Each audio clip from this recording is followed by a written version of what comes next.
अस्सलाम वालेकुम everyone, welcome back to my channel. As per my last video मैंने आपको बताया था कि हम 9th क्लास की जो है बायोलॉजी की बुक स्टार्ट करने वाले हैं according to the sent text book board, जिसका फ़र्स्ट चैप्टर जो है उसका पार्ट 1 आज हम इस वीडियो के अंदर देखने वाले हैं। फ़र्स्ट चैप्टर का नाम है introduction to biology. Without time waste किए हुए हम इस वीडियो को स्टार्ट करते हैं। तो सबसे पहली वीडियो के स्लाइड की तरफ आते हैं। उसमें मैंने ये बात बताई है कि हम इस चैप्टर के अंदर कौन कौन से मेजर कॉन्सेप्ट्स, यानी कि इस चैप्टर के अंदर हम कौन कौन से टॉपिक या हम क्या चीज़ पढ़ने वाले हैं। सबसे पहली बात हम पढ़ेंगे इसके अंदर इंट्रोडक्शन ऑफ बायोलॉजी के अंदर हम बायोलॉजी की डेफिनेशन पढ़ेंगे कि बायोलॉजी क्या है, ठीक है। उसके बारे में उसके बाद हम पढ़ेंगे कि बायोलॉजी के डिविजन्स क्या क्या हैं, ब्रांचेस क्या क्या हैं, कि बायोलॉजी को किन किन चीज़ के अंदर क्लासिफाई किया गया है। नेक्स्ट हम ये देखेंगे कि बायोलॉजी जो है उसका दूसरी साइंसेस के साथ क्या रिलेशनशिप है। इसके अलावा हम ये भी देखेंगे कि कुरान पाक ने बायोलॉजी के बारे में क्या क्या जो है हमें इंस्ट्रक्शंस जो हैं रिवील हुई हैं कुरान पाक के अंदर। इसके अलावा जो लास्ट टॉपिक होगा वो हमारा होगा लेवल ऑफ ऑर्गेनाइजेशन के हवाले से। उसमें हम यूनिसेलुलर लेवल, कॉलोनियल लेवल और इसके अलावा multicellular level of organization भी देखेंगे। इसके अलावा और उनकी फ़र्दर एग्जांपल्स भी देखने वाले हैं। लेकिन ये जो मेरा पार्ट 1 है चैप्टर नंबर 1 का, उसमें हम आज जो कवर करने वाले हैं वो है definition of biology and divisions and branches of biology. Clear? तो स्टार्ट करते हैं। What is biology?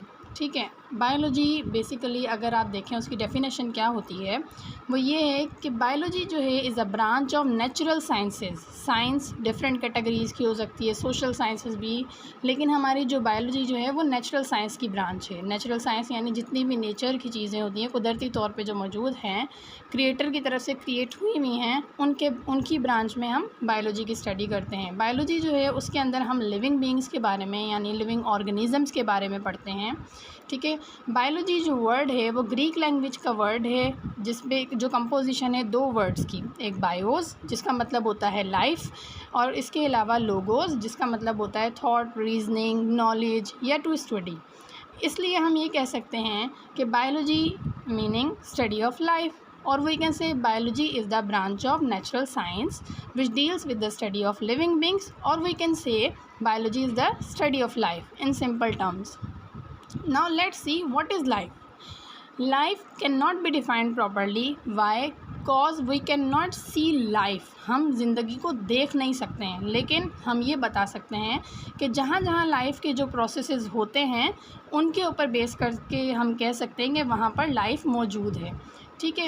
It can be identified through following functions of living organisms. Living organisms में कुछ जो फंक्शंस ऐसे होते हैं उनके ज़रिए हम पहचान सकते हैं कि जहाँ जहाँ ये फंक्शंस आपको मिलेंगे वहाँ वहाँ आपको लाइफ मिलेगी। मतलब जिस जगह पे डाइजेशन हो रही है यानी food is broken down into smaller pieces, movement एक जगह से दूसरी जगह ट्रांसफ़र होना या ट्रांसलोकेट होना, excretion, removal of waste, respiration, ठीक है, growth, irritability, metabolism, development and reproduction to reproduce fertile offspring.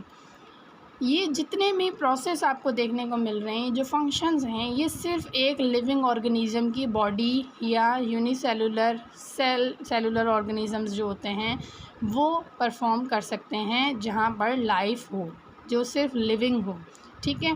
तो मेनली बायोलॉजी क्या है? Biology is the branch of science which deals with the study of life. Clear? Next हम चलते हैं division of biology की तरफ। अब बायोलॉजी को डिवाइड क्यों किया गया है फर्दर कैटेगरीज़ में? जैसे साइंस को अलग अलग कैटेगरीज़ में डिवाइड किया गया है ताकि कन्वीनियंट बनाया जा सके, इजी बनाया जा सके किसी भी इंसान के लिए। एक बहुत बड़ी तादाद में नॉलेज को उसको ग्रुपिफाई कर दिया कि आप लाइन वाइज इस तरीके से पढ़ें, या अगर आप एक्सपर्ट बनना चाह रहे हैं तो आप किसी एक डिवीज़न में एक्सपर्ट हासिल कर लें, सिर्फ उसी की नॉलेज हासिल कर लें, क्योंकि आज हमारे पास नॉलेज जो है बहुत ज़्यादा तादाद में मौजूद है। डिवीजन्स ऑफ बायोलॉजी, बायोलॉजी को जो है 3 मेजर डिवीजन्स में डिवाइड किया गया है। First one is zoology. Zoology जो है हमारी वो मेन ब्रांच है या वो मेन डिवीज़न है बायोलॉजी का जिसमें 75% बायोलॉजी हमारी ज़ूलॉजी के अंदर आ जाती है। ज़ूलॉजी जो है वो ग्रीक लैंग्वेज का वर्ड है, 2 वर्ड से कंप्राइज होता है। जू जिसका मतलब होता है एनिमल्स और लोगोस जिसका मतलब होता है to study. It means that zoology is the study of animals. Second जो डिवीज़न है वो है बॉटनी। बॉटनी भी जो है ग्रीक लैंग्वेज का वर्ड है, composition of 2 Greek words, botane which means plants and logos which means to study और नॉलेज और to gain knowledge, means that botany is the study of plants. Third जो है हमारे पास डिवीज़न है वो है microbiology. Micro means small, bio means life and logy to study, means we have to study small life, ऐसी life, ऐसे living organisms जो कि माइक्रोस्कोपिक हों। माइक्रोस्कोपिक का मतलब जिनको हम नेक्ड आई से, हमारी आम आँख से हम उनको नहीं देख सकते हैं, ठीक है। तो microbiology deals with the study of microscopic organisms such as bacteria, viruses etcetera, euglena and so on, ठीक है। तो मेन डिविजन्स बायोलॉजी के 3 हैं, zoology study of animals, botany study of plants, microbiology study of microscopic organisms. Moving to the next slide which is of branches of biology. Biology is divided into 15 branches in your book. First one is morphology. Morphology is comprises of 2 Greek words, morph and logos. Morph means form and logos means to study या discourse, यानी कि ऐसे structures, ऐसी external features के बारे में, forms के बारे में पढ़ना ऑर्गेनिज़म्स के जो बाहर से हमें नज़र आते हैं। यानी ऑर्गेनिज़म जैसे एक ह्यूमन है, अगर हम उसको आम आँख से बाहर की तरफ से एक्सटर्नली जब हम उसको देखते हैं, हमें उसकी स्किन नज़र आती है, हमें उसके पार्ट्स नज़र आते हैं, हैंड नज़र आएगा, सर नज़र आएगा, ठीक है, आइज़ नज़र आएंगी। ऐसी चीज़ें जो बाहर से नज़र आ सकती हैं किसी भी ऑर्गेनिज़म के, उनको हम स्टडी करते हैं मॉर्फोलॉजी के अंदर। सेकेंड ब्रांच है हमारी एनाटॉमी। एनाटॉमी जो है बिल्कुल अपोजिट है मॉर्फोलॉजी के, यानी कि ऐसे पार्ट्स के बारे में पढ़ना जो कि बॉडी के इंटरनली पाए जाते हैं, यानी कि हम बॉडी को जब हम कट करेंगे तभी हम उनको देख सकते हैं, ठीक है। तो इंटरनल पार्ट्स जैसे कि हार्ट हो गया, ब्रेन हो गया, ठीक है, ये सारी चीज़ें आपकी आ जाती हैं इंटरनल पार्ट्स के अंदर। तो उनकी स्टडी जब हम करेंगे तो हम उसको कहेंगे एनाटॉमी, ठीक है। थर्ड ब्रांच है हमारी सेल बायोलॉजी, यानी सेल की बायोलॉजी पढ़ना, यानी सेल के अंदर जो लाइफ मौजूद है उसके बारे में पढ़ना, ठीक है। अब सेल जो है ये लैटिन वर्ड से निकला है जिसका मतलब होता है कंपार्टमेंट यानी कि रूम, और biology means study of life, यानी कंपार्टमेंट इन रूम, ठीक है। ये जो रूम्स होते हैं, ये जो सेल होते हैं, इनकी लाइफ के बारे में पढ़ना। अब सेल, उसके अंदर ऑर्गेनल्स आप ये कह सकते हैं कि सेल एक फैक्ट्री है, ठीक है, एक रूम है जिसके अंदर डिफरेंट जो है मशीन्स लगी होती हैं जो अपना अपना फंक्शन परफॉर्म करती हैं। तो ऑर्गेनल्स जो होते हैं वो सेल की डिफरेंट, हम ये कह सकते हैं, मशीन्स होते हैं जो अपना अपना फंक्शन परफॉर्म करते हैं। तो सेल बायोलॉजी में हम पढ़ते हैं study of cell and its organelles, its structures and functions. Fourth आ जाता है हिस्टोलॉजी। हिस्टो का मतलब होता है टिश्यू, ठीक है। तो इसमें हमें नाम से पता चल रहा है कि study of structure of tissues of plant and animals. अब and what are tissues? Tissues होते हैं जो सिमिलर सेल्स आपस में मिलते हैं, फिर वो मिलकर क्या बना लेते हैं, टिश्यू, और वो स्पेसिफिक फंक्शन परफॉर्म करते हैं, ठीक है। फिफ्थ जो है फिजियोलॉजी। फिजियोलॉजी जो है इसका मतलब होता है किसी भी लिविंग ऑर्गेनिज़म के पार्ट्स जो हैं क्या क्या फंक्शंस परफॉर्म करते हैं, उन फंक्शंस के बारे में हम पढ़ते हैं फिजियोलॉजी के अंदर, ठीक है। ये आपकी हो गई 5 branches, morphology external study of organism, anatomy internal study of organisms, cell biology study of cell and its organelles, histology study of tissues, physiology study of functions of living organisms. अब हमारी जो 6th ब्रांच है वो है taxonomy.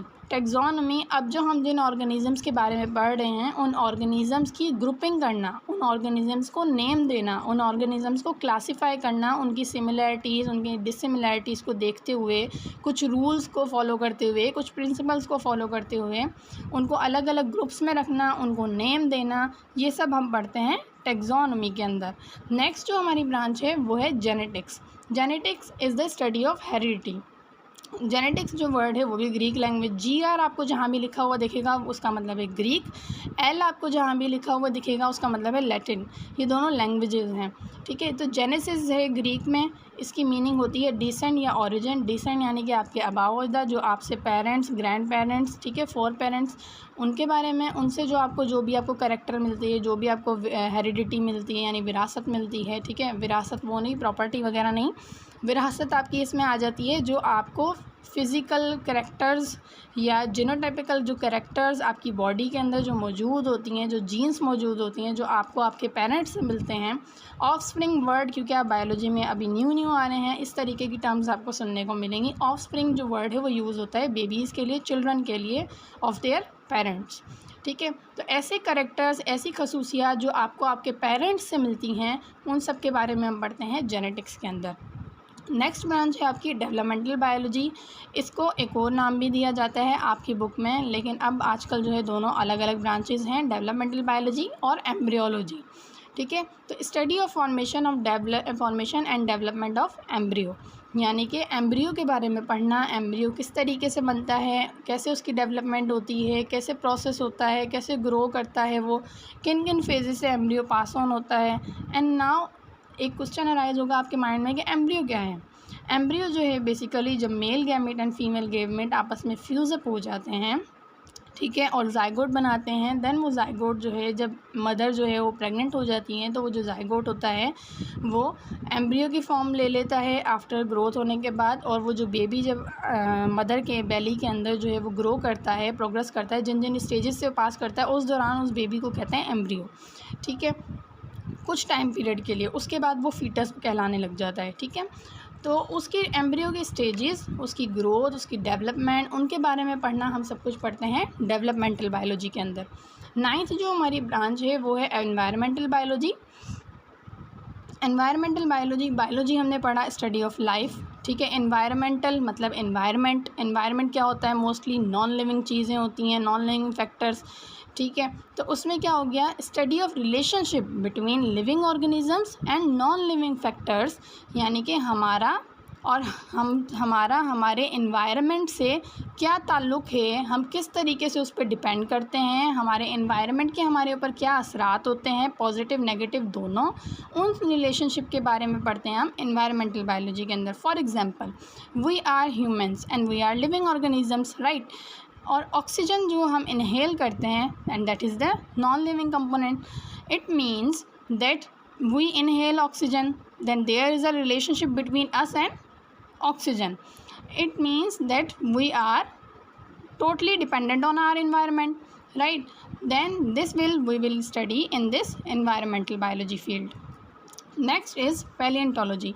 Paleontology is also a composition of Greek word paleos means ancient, ontos means being, logos means discourse or to study, means we have to study ancient life, यानी जो आपकी life पुराने दौर में, पुराने वक्तों में मौजूद थी, जो लिविंग ऑर्गेनिजम्स मौजूद थे, आज वो ज़िंदा नहीं हैं, वो मर चुके हैं, लेकिन उनके कुछ ना कुछ जो है रिमेन्स रह जाएं, कोई ऑर्गेनिक रिमेन्स रह जाएं in the form of fossils. Fossils कहते हैं किसी भी लिविंग ऑर्गेनिज़म जो एक वक्त में ज़िंदा था, कुछ टाइम पीरियड के बाद जब वो मर गया, उसके जो बॉडी के पार्ट्स, जो कुछ भी अगर उसका कोई डीएनए की भी हल्की सी भी कोई अगर हमें कोई सबूत मिल जाए जिससे क्या नाम है कि पता चल सके यहाँ पे लाइफ मौजूद थी, उनको हम कहते हैं फॉसिल्स, जस्ट लाइक बोन्स। ठीक है, तो उनसे जब हम कोई भी स्टडी करते हैं तो हम पढ़ते हैं पैलियोंटोलॉजी में। पैलियोंटोलॉजी भी फर्दर डिवाइडेड है पैलियोजोलॉजी में और पैलियोबॉटनी में। जब हम एनिमल फॉसिल्स की स्टडी करते हैं तो पैलियोजोलॉजी में करते हैं, और जब प्लांट के फॉसिल्स की स्टडी करते हैं तो हम पैलियोबॉटनी के अंदर करते हैं। ठीक है, तो taxonomy is the study of grouping or classification and naming the living organisms, while genetics is the study of heredity characters which are transferred from parents to offsprings, and developmental biology is the study of formation and growth and development of embryo. Environmental biology is the study of relationship or interaction between living organisms and their non-living components. Paleontology is the study of fossils. Next, our 11th branch is biotechnology. Bio means life, techno means techniques, logy means to study. In this branch, we will study the techniques, those methods which are beneficial for the mankind. Clear? It means that we will study techniques, methods for the manipulation of genes. Genes are located in our body, in our cells, in our nucleus. Clear? ये जब आप आहिस्ता आहिस्ता आगे पढ़ते जाएंगे ना, तब आपको ये क्लियर होते जाएंगे ये टर्म्स, ये बायोलॉजिकल टर्म के जीन क्या है, सेल क्या है, न्यूक्लियस क्या है। ठीक है, तो जीन्स को जब हम चेंज करने के लिए हमें जो हमारी जीन्स हमारे पेरेंट्स से मिल रही है, ठीक है, उन जीन्स को चेंज कर कर, उनका स्ट्रक्चर चेंज कर कर, उनसे अपनी मर्ज़ी के, ठीक है, डिज़ायरेबल कैरेक्टर्स हासिल करना, कुछ टेक्निक्स को अप्लाई करते हुए, उसको हम स्टडी करते हैं बायोटेक्नोलॉजी के अंदर। और ये फील्ड आजकल मॉडर्न वर्ल्ड के अंदर बहुत ज़्यादा इन है। 12th जो हमारी ब्रांच है वो है sociology. Sociology is comes from Latin word सोशियर, it means to associate, means to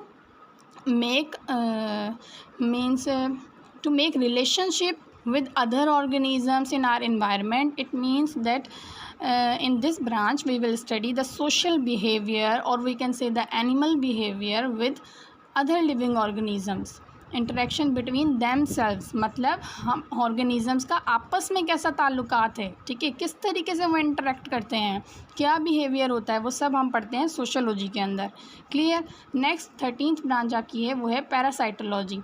para means up, site means that location, and logy means to study, means उस लोकेशन को पढ़ना जहाँ पे पैरासाइट मौजूद है। ठीक है, study of parasites and their host and the relationship between both of them.